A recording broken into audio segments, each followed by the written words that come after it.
And like I say, I consider Florida almost my my third state, home state. My in-laws lived in Florida. I have family lives in Florida, so I get there quite a bit. So appreciate the opportunity. So and appreciate the opportunity to talk a little bit about pavement and flood resiliency. And just to keep us moving, what I'm going to do today is talk about, let's see, making sure this thing's going. We're going to first talk about the need for resiliency pavements and why this is an issue, why we need to be doing about it. Then I'm going to get a little bit academic and talk about how the academics and how the science of resiliency is determined and defined. And then we're going to apply that a little bit to how we can improve the pavement's flood resiliency. So that's going to be the approach we're going to take today. And now if we go out and look at the different types of climate risks that are going on into our transportation assets, and we look at it, flooding is the primary risk. This is some information from McKinsey, and they look at all the different types of risk and things we needed to kind of prepare our different assets, against. And then for the transportation assets, they looked at these climatic risks, and as you can see, it's the flooding aspects that hit the most, are the most potentially damaging. So it'd be sea level rise, river flooding, hurricanes. Out west, wildfires play a big role. It is important out there.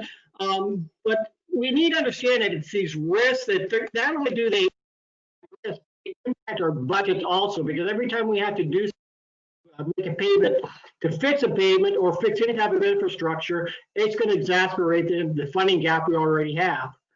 And we don't have to look hard to see that, that flooding is increasing. This is some information looking at flooding or extreme one-day precipitation events since 1910. And as you can see, since the late 1990s or the early 1990s, we have seen the amount of extreme one-day events go up. And we don't have to look very far to see flooding events happening. In 2018, 2019, in the heartland of the U.S., on the Missouri River, the Mississippi River, we saw lots of river flooding. At one point in 2018, Nebraska DOT had over 1,500 miles of roadway underwater. And this was, again, Nebraska, Missouri, Illinois. We see our coast getting hit by hurricanes. North Carolina, they've been hit by 2 500-year flood events in the last 4 years. They had 2,500 road closures due to flooding. My hometown, where I live now, I've lived here for about 14 years. We've been hit by 4 flood events in the last several years, or since I've been here. That's about 13 years. The worst was Hurricane Harvey, but we just got hit by 12 inches of rain from Tropical Storm Beta. Likewise, you guys get hit quite a bit. This is from Pensacola just a couple weeks ago. It had some severe flooding, and these roadways, some of these roadways were flooded for a week or more after this. So, we're getting hit with these things, and so we're going to get more. But you guys in Florida get kind of a double whammy, because not only do you get the storms, but you also have sea level rise. These are some pictures from Miami, some pictures from Delaware. When I talked to Jim Pappas, he's like the assistant director for the DOT, and his biggest concern in Delaware is if the sea level rise is correct, 30% of his state is going to be underwater every day for a little bit. You're just going to see the sunny sky flooding on there, and that's a big issue, and it's going to impact their assets. So that helps you why we need this. So let's talk a little bit about resiliency. The FHWA talks about resiliency as ability to anticipate, prepare for, and adapt to some type of event, and withstand and respond to and recover rapidly from that event. Now, if you look at the academic literature and kind of how people talk about resilience, the way it's typically defined is I have some type of performance, and this can be in a building, a structure, it can be a city, a community, it could be a nation responding to a pandemic. It doesn't really matter, but resiliency is defined as I come along, I'm performing along at a certain level, and then I get hit by whatever event it is. Say it's a fire or an earthquake or whatever. And the resiliency is characterized by 2 parameters. First is how far does that performance drop? And the second one is once it drops, how fast do I recover over that time period? And in this graph, we can see that the green system is more resilient than the red system because it has faster recovery time. and it recovers to a higher level of service. Now, blue is a hardened system, and so it's recovering to an even higher level of service than the first time. So it's a hardened system because it's building back better, and that's what their approach is. If with the hardened system it once before, let's not have that happen again. And that's the thinking with hardened systems. Now, when we want to create a resilient system, these are the approaches that come to it. And these are the hierarchy of creating a resilient system. And ideally, we want to spend our time on prevention, protection, and mitigation. That impacts that drop on the previous page. And that's where the biggest return for investment comes on. If you can prevent, protect, or mitigate against an event, you have a very good cost-benefit ratio. If you get down into the response and recovery, that's when we start seeing things like billion-dollar recovery efforts and response efforts, and that they're very expensive, and and after that, you're basically meeting human needs. However, to develop a specific resilient activities that prevent, protect, and mitigate, you have to understand what's the climate hazard is going to cause, what is the risk from the different types of things that are going to happen, such as the floods. So we need to look at what's causing our systems to react. Now, when we talk about flooding and pavement, we typically have two issues. The first one is on the left. It's the washout. That's the rapid flow of water, high current, scours away the roadways. This is one of nature's most destructive forces, and pavement type has very little impact on this. This doesn't happen a lot, but it's very dramatic. So this is what you always hear about and see. The more silent killer is the inundation. That's what's on the right. And what that is that's just the rise of water that submerges the pavement. There's no rapid flow, there's no current. It's just the water comes up on and sits on top of the pavement, and it can be there for as little as a couple of hours to weeks on there. And so in this case, pavement type does have an impact. And the reason pavement type has an impact is because how concrete and asphalt are different and how they transmit loads to the subgrade. Asphalt is a flexible pavement. That means it delivers a very concentrated spike to the pavement. What we do is we build up our base strength, our sub-base strengths, so that we protect the subgrade so that it can withstand this pressure or this load, this deflection from the asphalt. A concrete pavement is rigid, so the load is carried by the concrete, and it has a very little deflection, has very low subgrade pressures. What we're looking for is uniformity of our system in this. And so if we look at what happens when the pavement gets wet, what happens is that subgrade and those base layers become supersaturated, and it pushes those subgrade particles apart. And so we get lower subgrade strength.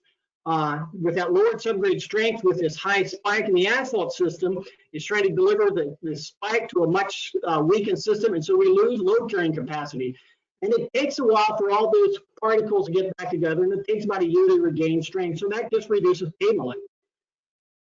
In the concrete, we still have the same subgrade and sub-base weakening, but the concrete, again, that's what's carrying the load. It doesn't weaken when it's submerged, and so we're still not overstressing the load, the sub-base or subgrade, and so we're still able to carry the load, and we have a much better performance of the system. The question is always, well, how fast does that soaking have to happen? How does it happen? And it happens relatively quick. It doesn't take a lot of time. What this slide shows is this is some testing where they looked at CBRs. They looked at unsoaked CBRs. Those are their dark blue ones. And then they soaked them for 4 days. You just kind of set them in water. They weren't inundated. They were just basically sitting in water. And they looked at different 10 types of soils and inorganic clays, 10 types of soils and clayey sands, 10 types of soils and silty sands, inorganic. So 40 different soils together. And you can see there was quite a bit of drop in all these load carrying of all these systems in the strength. Now, why this is important is because pavements are unique, because not only do we have the primary impacts that we're doing, and so we got to worry about the structure. Like if I have a building and I have to survive the earthquake, but once it survives the earthquake, I really don't have any more loading. For pavements, we have what we call secondary or indirect impacts. If I have a flooding event and the roadways are flooded, I need to get to the people. I need to do rescue and emergency response. I need to do recovery efforts. If I have fires, I need to rebuild. I need to do something. And so all of a sudden we're stressing that roadway with extra loads and vehicles on it. So we need to address that. Because what happens is when our pavements are wet, we're still going to use them. So they're in that weakened condition. We're going to be loading these pavements with heavy trucks for emergency and recovery activities or just daily activities. These are going to happen and we need to deal with it. The problem is, again, is that it takes a while for those strengths to recover. This is some research information from Florida, Florida DOT. They went out, there was a roadway, they were in their normal inspection, they went out, did some FWD testing on it, found out the test of the road, and then about a month or two later, it went under a flood event. After the flood event, they went back to this roadway and started thumping it again with the FWD, and you can see the resilient modulus strength loss of that material. And so this doesn't seem like a big drop, but it was about a 40 to 60% reduction of load carrying capacity. And other studies like in Missouri found it takes a year for us to recover that strength. So as long as you're loading that pavement, you're reducing life. And in this case, that's about 3 years of life. So what we have to worry about with pavements is not only we have to worry about the drop and how fast we recover, we have to worry about the secondary impacts. And we have to make sure that we don't have these. And so again, the green system is more resilient because it's faster recovery, higher level of service, but it has less secondary impacts. So we need to think about that when we design and build our pavements. So how do we go about improving a pavement's resiliency? Well, if we go back to it, there's two approaches people can take, and this isn't called adaptive resilience. It's kind of knowing, hey, this is what's going to happen, so let's do something now to avoid it. And so I can make modifications before some disruptive event happens. And what the idea is there is I'm going to harden my system so that this drop that happens when that event occurs isn't as dramatic. However, we can't do everything at the same time, so we're going to have to also do repairs after the disruptive event. And when we do that, we can either repair back to the original level, or we can do additional repairs, or do other things to actually, again, increase and harden that system up. And so this is the approach we want to do. We want to build back better when it does have a problem. And so what are the ways people are looking at doing this? A lot of times you hear people talk about raising the elevation of the road. Delaware has done some of this. This works. It's a very viable option, but it's not cheap. It's not possible to raise all roadways. Nebraska had 1,500 miles of roadway underwater. You're not going to raise all the roadways for that section, for that state. Likewise, another thing you can do is they talk about is road abandonment. And again, Delaware has done some of that, but again, that's not always possible. They were able to do it in this section just because there was an alternative route and it wasn't really affecting a lot of traffic. It didn't add much, but again, that's not always possible. But what can we do to the pavement? And what we've learned, if you look at the outline and the stuff that's happened, what we know is that stiffer pavements are more resilient to inundation flooding. And so why that is because if you have a stiffer pavement, and a stiffer pavement doesn't necessarily mean concrete. A stiffer pavement, you can make an asphalt pavement stiffer, you can make a concrete pavement stiffer, but concrete by itself is just an inherently more stiff system. But what happens when you have that stiff system, you get a less drop in performance. You get a quicker opening. I can get on that pavement a lot faster. I get a shorter recovery time, and I get less secondary impacts. So what we want to try to do is stiffen our system up. So how can we do that? Well, first of all, we know this does work because this is in Houston. Again, these are a couple roads. Houston is a city of concrete, a lot of concrete everywhere you look, both on the interstates and on the secondary roads, the county roads, the city roads, even the subdivisions. And there's very little damage, even though the roadways in Houston have been flooded several times. They basically, as soon as the water's off of them, or even before the water's off of them, they start using these roadways at full capacity. But here's some ways you can harden the pavement. What Australia has done is they've looked at and they've changed their design processes. Instead of designing pavements for optimum moisture content, what they've learned is there are certain sections of roadways that are going to be exposed to more flooding, more water.